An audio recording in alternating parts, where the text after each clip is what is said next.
Okay, good to go. Just like a typical Monday, kind of quickly recapping Saturday night. Phil, like I said before, really proud of the guys. Just talk about the response. Multiple times in the game, we needed a response, what other phase it was, and we got that done. We throw an interception in the first half. Defense bows up 3-and-out, and we get the missed field goal. A big-time response there. I think Iowa opens the second half with a scoring drive. Come back right there and answer that offensively. Get the game within the fourth quarter. They get the game within one score, and offense puts together a drive to respond to that. So just was really pleased with that. Also talked to the teams, yesterday a little bit. Again, these things are going to be four-quarter games. Played our best in the fourth quarter when we needed it and finished that way. Offensively, mentioned it showed up on tape, the balance. I think that was just critically important for the whole operation to be able to run the football like that and then complement it with some explosion in the pass game. Both Marsh, Montori were huge for us. They show up in the stat book, but also they were doing a great job blocking down the field. They had a couple that allowed our backs to crease. The backs, I think, ran pretty physical. It was nice to see a couple of those youngsters actually get a carry too. By far, the O-line best game, on the same page, did a good job with it, and I think it was Aiden's most complete game after watching the tape. Still some things to grow from, not just Aiden and the whole offense, but overall, when you move in against what I still think is pretty good defense in Iowa, a good effort there. Defensively, stopping the run, throughout the night, the goal was to kind of almost just contain the run game. It did a great job against it. We gave up the one crease, so that made the stats look a whole lot better. And it really started with the front seven at the line of scrimmage, D-line, defensive ends and the inside backers, and got to talking to him about it yesterday. Yeah, front seven, we played 17 different guys in that front seven. We talked about the rotation we've done at D-line, but even in the linebacker level, the rush position, 17 different guys played in the front seven and did great. Nakai, huge play on the interception, had a nice game as well. And then looking at it, Jonathan Kim, those things were huge, and it was accurate. Now, you talk about the snap to the hold, the thing is down, because we actually showed a couple of things, field goal protection-wise. There was, a little leakage that we got to tighten up, but, Kim was so critical in that thing to maintain momentum and whatnot. So we're real pleased again with the performance. Crowd helped us again. Appreciate Spartan Nation all the time when we're playing at home. Moving forward, we got a huge week in front of us. We all know this thing is special. Rivalry weeks in the state. This is what college football is about, and so this is a big, meaningful game. Anticipating and being a tough, physical, big challenge Saturday night at their place, and we're looking forward to we're going to have a great week of work and preparation leading into this one. Questions?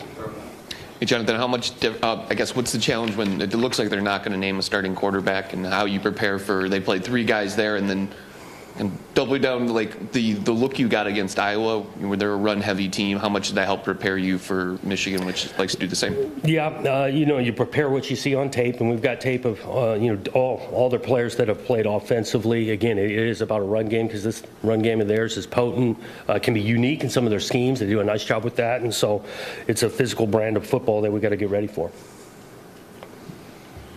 I'm wondering, when you come out of a game like that, managing the emotions of a big win versus managing the emotions of a rivalry, how have you guys tried to handle that this week? In I guess, is there, because D'Antonio used to say that, you want to peak towards the end of the week. How do you kind of build towards that? Yeah, I think, again, you're building toward putting your best, performance, but your best energy ready to go on game day on Saturday.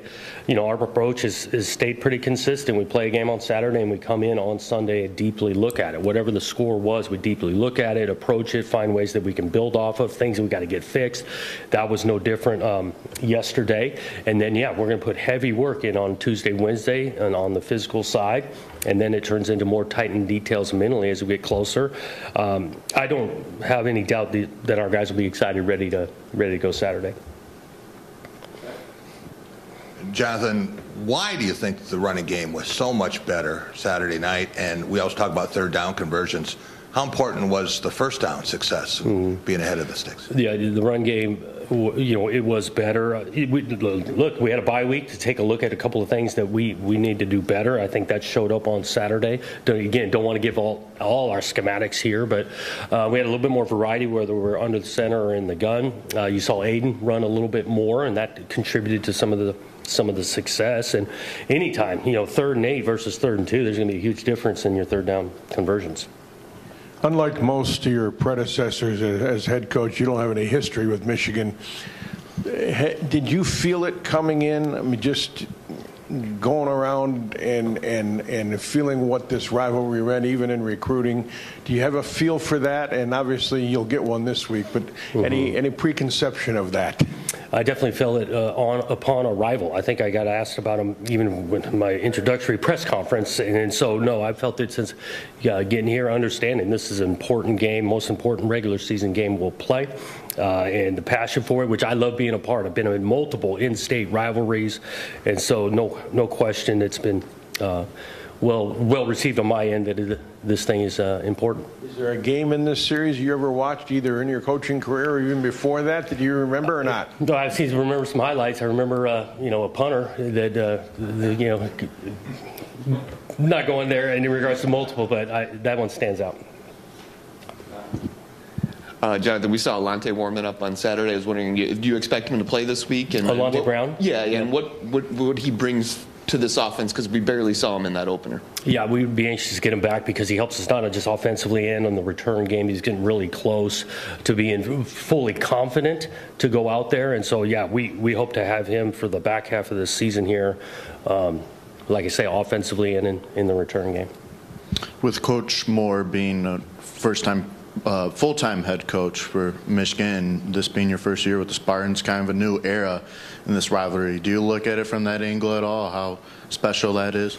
Well, I know it's new for me, and excited to be a part of it on that end. And so looking at it, they get some similarities, schemes from the last year or two, but each year is new. They got some new stuff, and that obviously we're pretty new on that side too. Jonathan, you mentioned there's just no escaping there's some differences with this game. Do you try to embrace any of that in practice this week, or you try to make things as normal and consistent as possible with just sort of not being able to avoid what it all means? To me, you definitely try to look for some consistency in your practices, your approach. At the same time, this game is different, and so we started with that a little bit yesterday. Just educating all of us, right? We got 61 new guys on the roster the first year here, coaches included, and so we talked about a little bit of the history and educating them there yesterday. So we are doing a few things that are different. Coach, I know a lot of coaches look at the analytics when you especially get down to the red zone. You credit Kim for making those 6 field goals.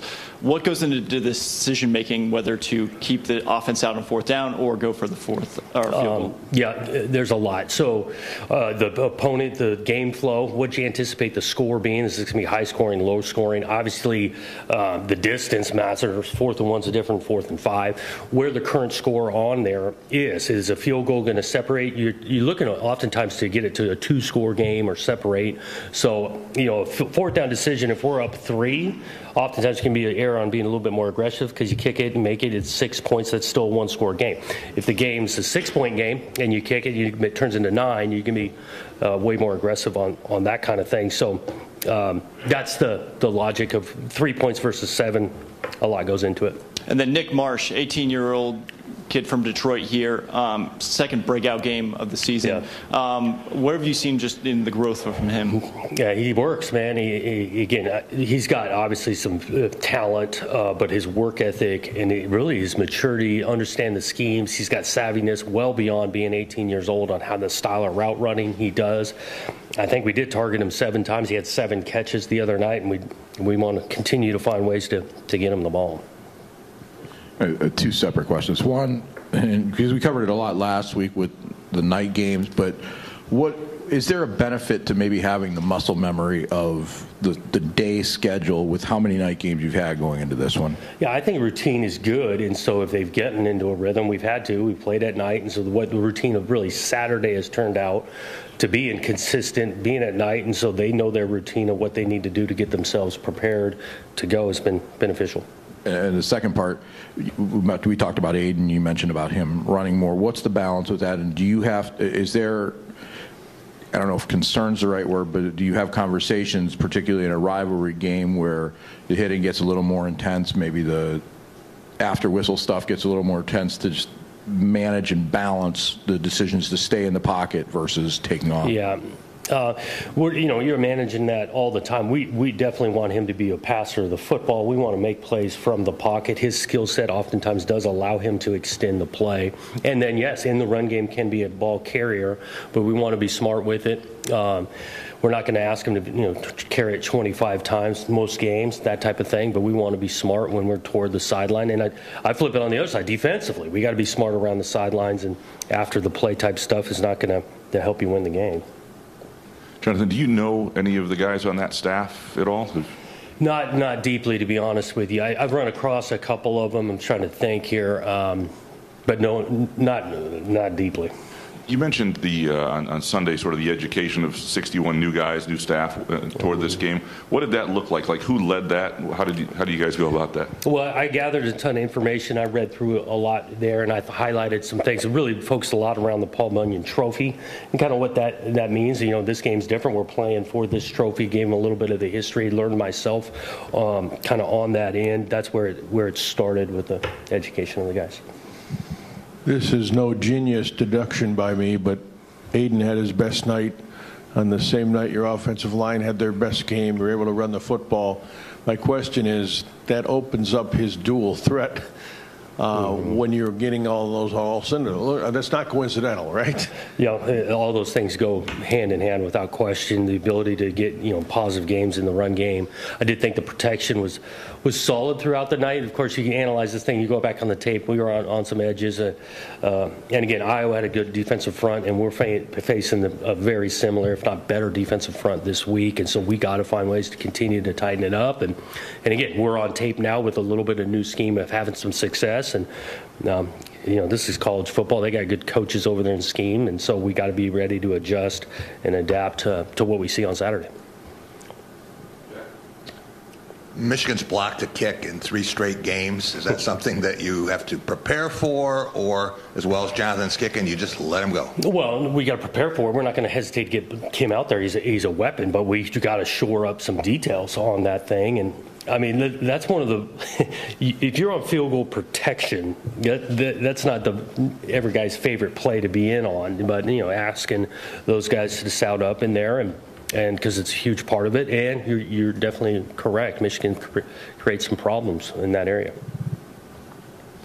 Jonathan, I mean, obviously this is a game both teams are going to get up for, but do you have, I guess, the sense that they're coming off a national championship, been in the playoff 3 straight years, and now they're 4-3, and they're kind of back against the wall as far as saving their season. Does that enter anything into it? The back against the wall description, I mean, we are now in the back half, and these games mean more, right, as you want to put a successful season together. And so I think it's not just for us in this game, for the entire conference. You look at this thing week in and week out. I mean, you got to bring your A game to earn victories, and so this one will be no different. Jonathan, you mentioned Saturday night, one of those situations where Aiden had sort of like the inside and outside caller, and we see him making a lot of stuff, doing a lot of things with line of scrimmage. Can you sort of quantify how much freedom he has up there? Like, is it everything that's available to him, where there'll be more to him as he gets older? Yeah. Where's that sort of? We try to. It's not everything involved. He can just call any random play he wants. We're not there yet, but there's a lot. Whether it's run to run, run to pass.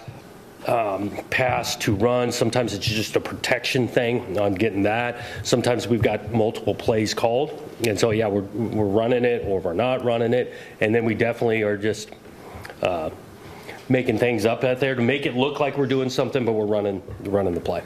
And then this couldn't be a less consequential question, but I've had a lot of fans ask me, who decides the uniform combinations for you guys? Well, I guess because I got the title, I own every decision that is made. But I do get a lot of advice from mix and match, and our players few of them have hit me up on what they prefer moving forward on some different combinations. So I'm not really answering your question, but at the bottom line, I got the title, so I guess I make the call. Jonathan, obviously some things you've done defensively, you had to give up, like Ohio State and Oregon, as far as giving up some pressure to keep them in front of you. But I think 3 straight games without a sack after having 15 in the first 4 start of the year. I guess, is there anything that you've seen on tape that has led to, opportunities lost? I think, we've put out, the first early games, we put out on tape schematically some things we present, and I think there's good coaches, and we ran into some good teams that, game plan us, and so we've got to be able to adjust there. Again, a couple of those games we're picking and choosing our poison in regards because they could effectively defeat, if we were all out, blitzing, where you're susceptible to getting huge plays. And so I think there's some back and forth there. And again, definitely this last week, it was priority 1 to contain this run game. Yeah, getting back to that offensive line, I mean, from the first possession, saw some movement with some interior blocking that you got. I assume you've been trying to get all season. Was it the bye week, some freshness there, some fundamental things that were improved during the week? How did that happen? Bye week. Against a good defensive line. Yeah, a bye week and some fundamental things that we really caught that we wanted to double down and emphasize. Slight tweaks in some of our approach on really the same plays, but how we were approaching it from the front. And then there was a little bit of different scheme in regards to where I go back to under center versus the gun. And it's credit to that old line, kept on plugging away. I think this is the first game we really truly played all 5 guys just the entire night, and they got into some good rhythm there. Good for their confidence. Yeah, we hope to build off of it right now that we want to be a proven product that we can do that week in and week out. Haven't yet shown it week in and week out. We'd love to go back to back here.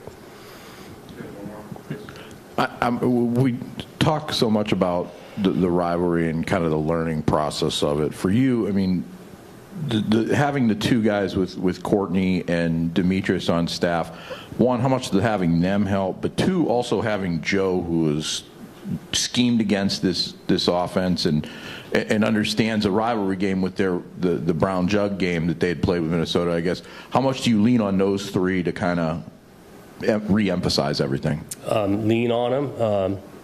Hawk, Meat, all those, they understand. They've lived this rivalry and what it means. And so those guys, not just for myself, for this team, leaning on those guys and bringing perspective to the group. Or, Joe knows this league, been in rivalry games. I'll say the entire staff's been in rivalry games. And so I think on Rossi's end, it's just been huge just to understand the landscape of Big Ten